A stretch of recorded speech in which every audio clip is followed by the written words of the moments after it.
Hey, I'm Ellen. Just crossed 45 and I line up the numbers for a living, crunching them from my home workspace, a perk my husband, Jake, is all in for. It's an arrangement that's got the thumbs up from my folks too, since they're the brains behind a sports store which Jake's been running. Jake took charge of the family business a bit after we got hitched. He was the life of the place, and now at 45, I'm still at home doing the books while he's the main guy at the shop.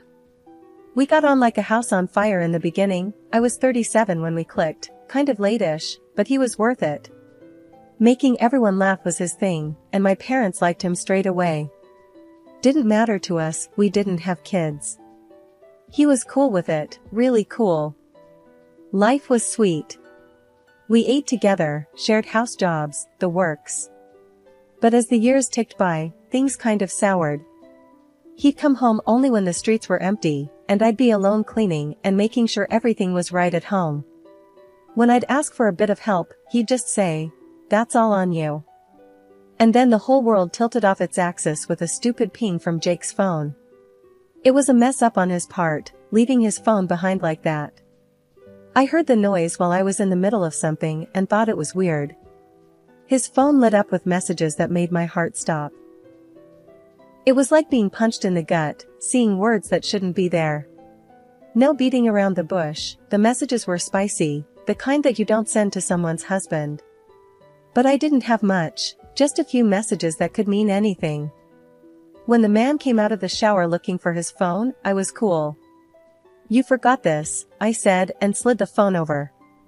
His hand snatched it up quick. "Thanks," he mumbled, and before diving into his inbox, he asked, "Anything interesting happen while I was gone?"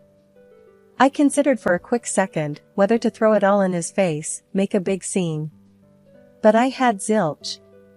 No concrete proof, just a gut feeling and some ambiguous texts. So I shrugged. Same old.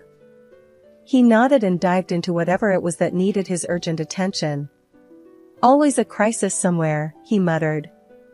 And just like that, I was undercover. I needed to be sure before I blew up our whole life over what might be nothing. I'd play dumb, keep quiet, watch, and wait. I didn't let on a thing as he finished breakfast, kissed my cheek, and walked out the door. That was the morning I figured I had more to figure out. I had started a silent countdown to either blowing up my marriage or calling it all a bad dream. Only time would tell which. Nerves were my breakfast that morning, my hands jittery like I'd downed the entire pot of joe. I rang up the detective agency, the one that supposedly knows how to untangle the webs of lies without breaking a sweat. Acting the part of a clueless spouse, honestly, it should earn me an Academy Award. I plastered on the happy wife face, served up Jake's beloved medium-rare ribeyes, and tossed in some buttered peas for good measure, acting as if the world hadn't just tipped on its axis. Jake, well, he was his usual self, cracking tired jokes across the breakfast table, clueless that I was onto him, or was he? Sometimes the way he'd glance up from his phone, his eyes narrow like he smelled something fishy, made me wonder if he was wise to the game. I had to be slick, couldn't let the facade slip.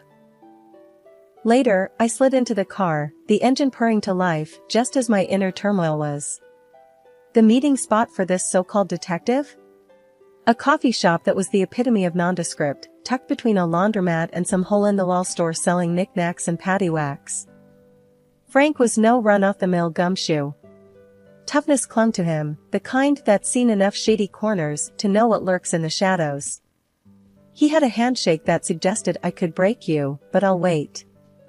"So, what's tipping you off to foul play?" Frank's voice didn't just ask the question, it demanded the truth. "It's like intuition dialed up to 11, I responded, trying not to let slip that I was nearly coming undone beneath my calm veneer. "He's secretive, dodgy, coming home when he knows I'll be zonked out, and then there's the texts." Frank's eyes didn't miss the tremor in my hands as I showed him the snapshots of Jake's texts.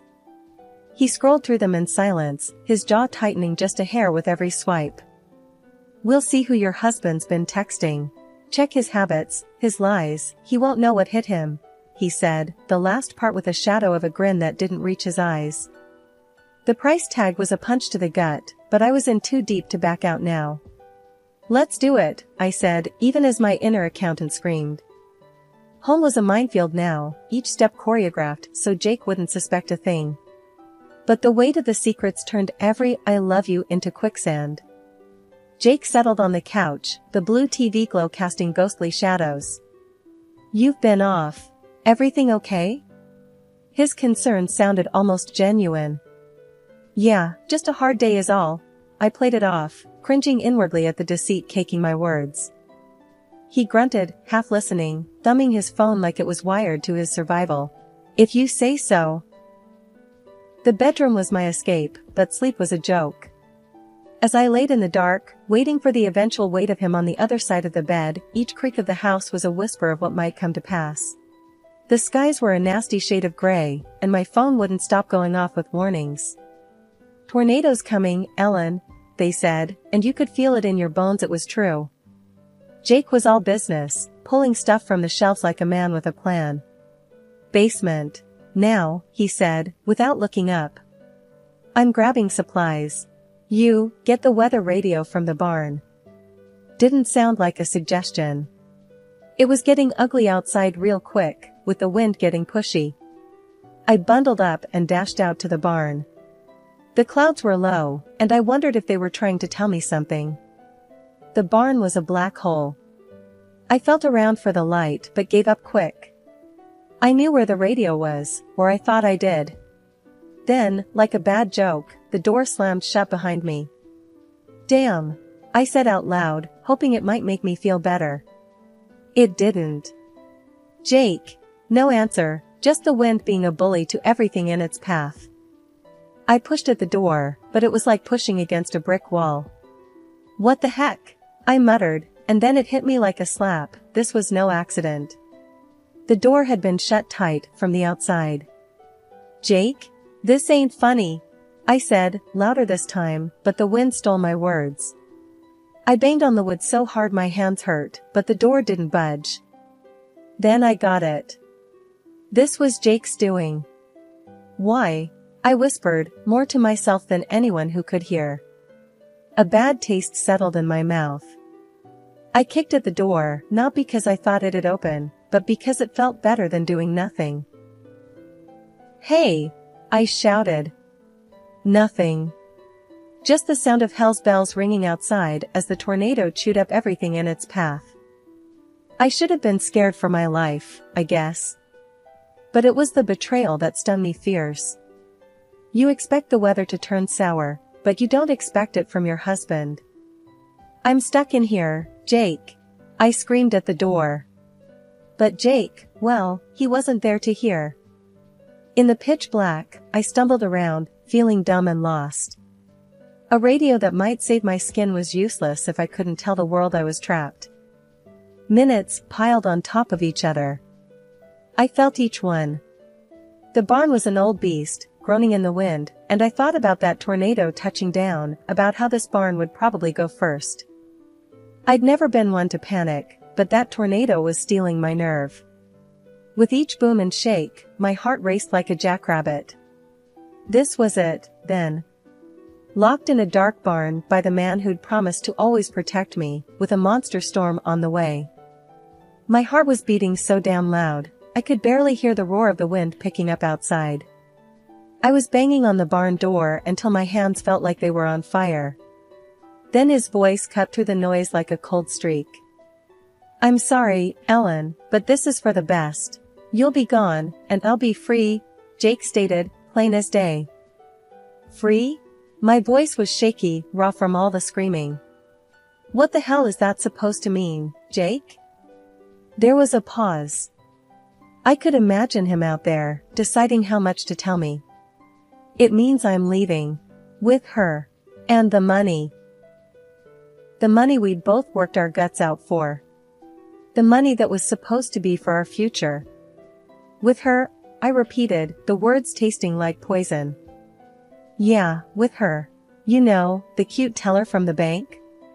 Turns out she's got a thing for guys with a little cash. I kept pounding on the door, but I could feel the fight going out of me. And you're just gonna leave me here? For a tornado to, what? You think it's gonna just sweep me away, and you'll tell everyone it was some tragic accident? Sounds about right, he said, without a trace of the man I thought I knew. You can't. You just can't. I was hollering now, my throat raw. Jake's voice was fading as if he was backing away.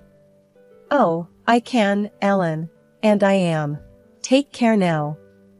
And just like that, the footsteps were gone. I fell silent for a moment, my breath coming in hard gasps. Then I started to scream. Help. Somebody, please. I wasn't ready to give up, not by a long shot. Please. I'm in here. The barn felt like it was closing in on me, the darkness so thick I could hardly breathe. My hands hurt too much for any more banging, so I just kept on screaming. Help. Between each shout, I listened hard. Prayed for the sound of a vehicle, the distant shout of a neighbor, anything. But there was nothing over the rage of the storm. I thought back to every conversation, every look that should have told me Jake was this kind of scum. How did I not see it? But beating myself up wasn't gonna get me out of this. I needed to stay alive long enough to sort out that mess. Anybody? I yelled over the wind. Can anyone hear me? I kept hollering, my voice cracking and breaking, until I couldn't scream anymore. I sagged against the splintered door, the ache in my body nothing compared to the raw scream of betrayal. Help! Hey, anybody! I bellowed again, the words tearing at my throat, raw and angry. I was Ellen. I'd been through storms before. Not like this, sure, not locked in a barn by the man I married, wishing a tornado on me. But I'd been through tough times. And I wasn't about to quit. Not now. Help me. I'm in here.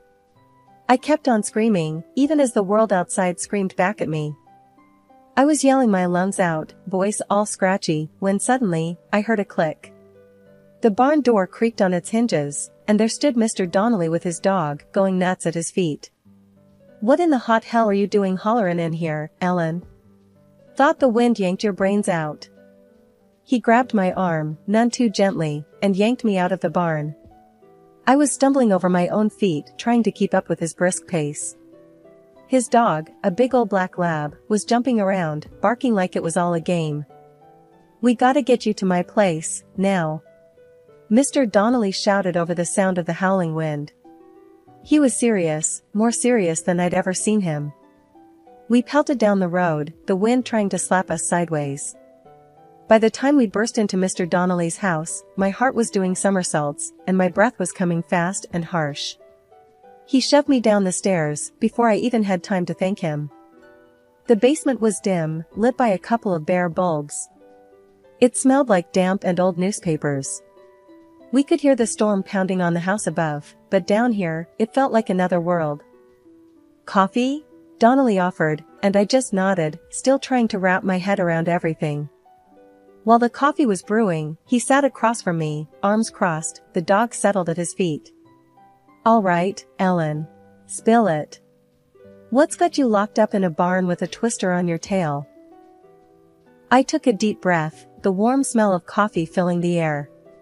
Jake, I started, the name like a lead weight in my mouth. He's locked me up to get taken by the storm. Mr. Donnelly stared, his eyes hard as flints.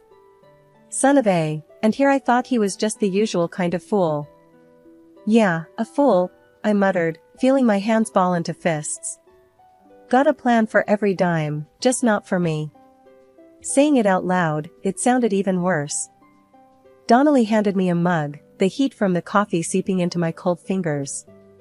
Well, hell, he picked the wrong woman to mess with. His lips twitched into what might have been a smile on a good day. Outside, the storm was still tearing at the world, but inside, sipping on Mr. Donnelly's coffee, I felt something like peace. Or maybe it was just the eye of the storm. S'pose I've got some planning to do, I said, my voice steadier now. Donnelly nodded. Start with resting. You look like you've been chewed up and spat out by a coyote. Feel like it, too, I said with a weak chuckle. That's how I found myself in old man Donnelly's basement, with the storm overhead. But my own storm was just getting started. And when it hit, it wouldn't be nature's fury, it'd be mine. As I stepped out of Mr. Donnelly's basement with him right beside me, what hit me first wasn't the sight but the silence, the eerie kind that follows a big ruckus. It was like the world was holding its breath. Where the barn used to be, there was nothing but a jumble of wood scraps, broken tree limbs, and scattered stones. Looked like someone had thrown a tantrum and tore the place apart. Mom and Dad were right there, next to that mess. They were crying hard, so caught up in their grief, they didn't notice us at first. They must have thought I was gone, buried under that pile. I could see Dad's shoulders shaking, and Mom, she was just crumpled. Then there was Jake, my so-called better half, standing off to the side. The look on his face when he saw me, it was like he'd seen a ghost. He went so pale I thought he might keel over right then and there. "Mom! Dad!" I yelled, needing to pull them out of it. They spun around like they couldn't believe their eyes. Mom was on me in a flash, her arms so tight around me I could hardly breathe. "We thought," she tried to say, but couldn't finish. "You thought wrong," I told her, pulling back to look at Jake. With everyone watching, I said it straight. "This one," I tipped my head towards Jake, "locked me up in that barn. Figured I'd be history after the storm hit." The words hit like punches. Dad's face went from heartbreak to anger so fast I swear I could see the change. "What?" he said, real low and dangerous, turning to Jake. Jake tried to find the right lie, I could see it. "Now, listen." "Not a word," Dad cut him like a knife. "No room for talking now. Your lies are worth less than spit." Mom was looking at me, then at Jake, putting it together. "You did this?" The hurt was raw in her voice. "And I would have died in there if it wasn't for Mr. Donnelly," I said, thumbing towards him. Mr. Donnelly just gave a nod, like it wasn't a big deal, but we all knew different. Jake backed up a step, maybe thinking he could fade away. "Ellen, You what?" My turn to cut him off. "Hope I'd be scrapwood like the barn?" Neighbors started crowding around, picking up on the drama and the disaster, making a circle around us. I could hear them muttering, shooting looks at Jake that could scald. Someone said, "Is that true, Jake?" And all he could do was stand there, mouth working with nothing coming out. Dad stepped forward, and for a sec I thought he might just deck him. "You get gone." He pointed towards the road. "Don't want to see your face round here again." Jake took the hint and started walking, not saying another word, leaving a quiet that shouted in his wake. The neighbors, they were all buzzing and clucking, saying how they'd help us pick up the pieces, literally, and all that. It was good people doing good people things. But right then, it all just washed over me like rain off a duck's back. Mom and Dad stayed close, like they couldn't quite believe I was real and standing there. They kept touching my arm, my back, just little pats, the kind that said 1,000 things. My phone decided right then to chime in. I pulled it out and there they were, pictures that painted 1,000 foul words. Jake and some woman, all smiles, living it up. In one, they were cheersing with drinks more expensive than the new roof we'd needed. My heart kicked hard against my ribs, anger rising hot and fast in my throat. I tossed the phone to Dad, not even wanting another look. The pictures made their rounds among the neighbors faster than a rumor. Skiing and gasps added a soundtrack to the unfolding drama. "Is that, with our money?" Dad's hands were shaking, but there was nothing weak in his voice. "Looks like trust ain't all I invested in him," I said. Anger made my words come out cool and distant, like I was talking about someone else's life going up in smoke. Next to me, Mr. Donnelly spat on the ground, a well-worn sign of disgust. "Always knew the boy's smile was too slick," he muttered. Dad looked like he was calculating how much that smile had cost us in cold hard cash. "We'll be going to the lawyer first thing tomorrow," he declared. "He won't get away with this." The neighbors nodded, murmuring agreement. It was comforting, in its own way, to have folks at your back when the world turned inside out. "Tomorrow?" My mom seemed to snap then. He will answer for his sins now. I understood that feeling boiling up inside her, but I knew if we were to wring this out for what it was worth, we'd need the law on our side. We'll get him, Mom. We'll get every cent back. It was a promise I intended to keep if it was the last thing I did. We spent a few minutes going back and forth about what to do next, but it was mostly just to keep our hands busy while our minds raced. What to fix first, what to sell, how to get back on our feet. I guess this is what they call a fresh start, I said, trying to find a silver lining.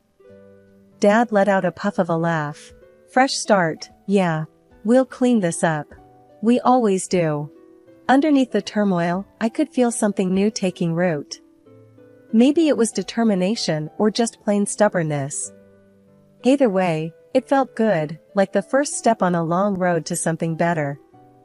As the twilight shadows stretched over us, the flicker of flashlights and murmurs of our neighbors helping to clean up became the evening's choir. It wasn't much, but it was a start.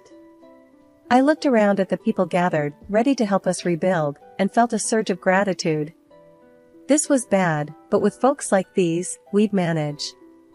The clang of the courthouse door echoed in my ears as I stepped into the hallway, the sound of finality. My shoulders, which seemed to have been near my ears for months, finally relaxed. Outside, the sun was fighting through the gray clouds, and it felt right, like the universe was agreeing with the judge. I could get used to this, I mumbled, half to myself, half to the world. Mom, who hadn't let go of my hand since we walked in, gave it a squeeze. To justice? Me too, Ellen. Dad was a few steps ahead, talking to Mr. Donnelly. They were patting each other's backs, almost too rough, but that was just how they showed relief, I suppose. The police had done their job, taken Mr. Donnelly's statement, all the shady emails, and the photos off my phone as evidence. They moved faster than I thought they would, or could. Even Jake couldn't squirm his way out of this one. "Ya hear what that lawyer said just now?"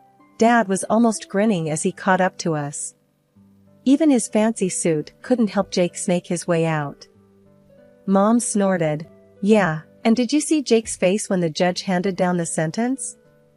Like he swallowed a bug. Good riddance."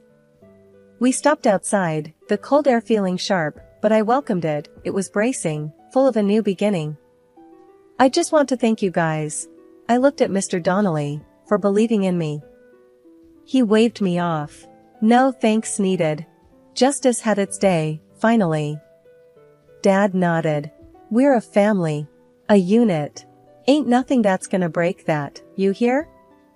"I hear you, Dad. Loud and clear," I replied. As we walked towards the car, there was this tight feeling in my chest. Not from sadness or fear, but something else, relief, maybe. It was hard to put a name on it. "Divorce papers are in," I said, more to the world than anyone in particular. "And the business is clean of him." Now that, Dad said as he keyed the engine alive, is music to my ears. "And we can finally get that new roof, huh?" Mom's attempt at a joke made all of us laugh, a real, genuine laugh. The engine hummed softly as we began the drive home, the route familiar, yet it felt different somehow. At a red light, I looked out the window at folks just going about their day, oblivious to the small victory in our car. It wasn't a shout it from the rooftops kind of victory, but it was ours. As we turned onto the main street that led back to our home, the fields on either side lay fallow, but it wouldn't be long until they were green again, alive and full of potential. Life had a way of pushing through, of continuing against all odds. And so would I.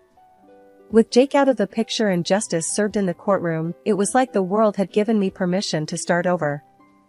I'd be lying if I said I wasn't scared, but there was excitement there too. And as we drove on, the sun broke fully through the clouds, bathing the car in a warm light, and I knew that somehow, everything was going to be all right.